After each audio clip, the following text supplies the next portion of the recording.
Hello everyone, good morning. আমি মৌসুমি। তো আবার একটা নতুন ব্লগে তোমাদের সবাইকে অনেক অনেক স্বাগত। তো অনেক দিন পর আজকে একটা নতুন ব্লগ নিয়ে তোমাদের সামনে হাজির হয়েছি। আশা করব ভালো লাগবে। তো দেখো বন্ধুরা, ঘুম থেকে উঠেই তো ফ্রেশ হয়ে ওই যে রান্নায় চলে এসেছি। আর আমাদের তো সবারই প্রথম বাড়ির বউদের কাজই হচ্ছে রান্নাঘর। তো দেখো সকাল সকাল রান্নায় চলে এসেছি। আর আজকে জানো তো, এটা অনেক দিন আগের ব্লগ। আজকে হচ্ছে 1 মে। তো ওখানে অ্যাফ্রেশ নিয়ে খাওয়া দাওয়া করে, আর ওইদিকে হচ্ছে চিংড়ি মাছ দিয়ে পাট শাক আর কাতলা মাছের ঝাল করবো। আর ওই জন্য রেডি সেডি করেছি, আর ওইদিকে চা বসিয়ে দিয়েছি। তো সব রান্না বান্না হয়ে গেছে, আর কোনো ব্লগ করিনি। আজকে একটু তাড়া আছে, তার কারণ হচ্ছে আজকে ছিল মেয়ের নাচের স্কুলে এক্সাম। যেহেতু নেক্সট ইয়ার মেয়ে নাচের স্কুলের নতুন ক্লাসে উঠবে, তো পরীক্ষা হবে। তো ওখানে মাসির ছেলে এসেছিলো সকালবেলা সাজাতে। তো খোপা আর একটু আইলাইনা করে মেকআপ টেকআপ করে দিয়েছে। আজকে ওদের ছিল ভারতনাট্যম।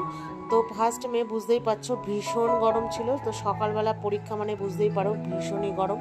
তো অনেক কষ্ট করে গেছি, রাস্তায় অর্ধেক গাড়ি ঘোড়া বন্ধ। তো যাই হোক, পরীক্ষা দিয়ে বাড়ি চলে এসেছি। তখন ওই 1:30 থেকে 1:45 হবে। তো এসে তারপরে ফ্রেশ হয়ে খাওয়া দাওয়া করেছি। তারপরে মেয়ে আর আমি দুজনে মিলে ঘুম দিয়েছি। ঘুম থেকে উঠে বিকেলে এই যে টিফিন করে দিয়েছি।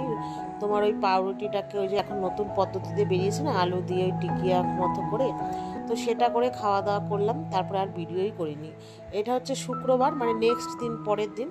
তো নেক্সট দিন আমার পিসিরা এসেছিলো। আমার পিসি আজকে আবার 1 বছর পর আমাদের বাড়িতে এসছে, যেহেতু পিসুমশাই অসুস্থ। তো তারপরে পিসিরা আসার পরে গল্প টল্প হচ্ছিলো। তো আমি গেছিলাম 12:30 1টার দিকে।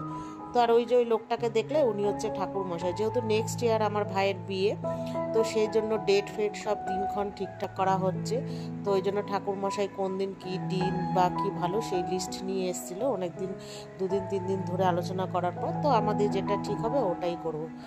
তো তারপরে আজকে ছিল ফ্রাইডে। তো মেয়ের এমনি নর্মাল যেরকম নাচের স্কুল থাকে, তো নাচের স্কুল গেছিলাম। তো এসে আর ভিডিও করিনি। এটা আবার শনিবারের হচ্ছে এক্সাম। আজকে ছিল তোমার রবীন্দ্র নৃত্য। তো রবীন্দ্র নৃত্য বুঝতেই পারো, আবার সেই খোপা সব কিছু করে পরীক্ষা দিয়ে আবার বাড়ি চলে এসেছি। তো চলো আজকেই এই ব্লগটা এই পর্যন্ত, টাটা।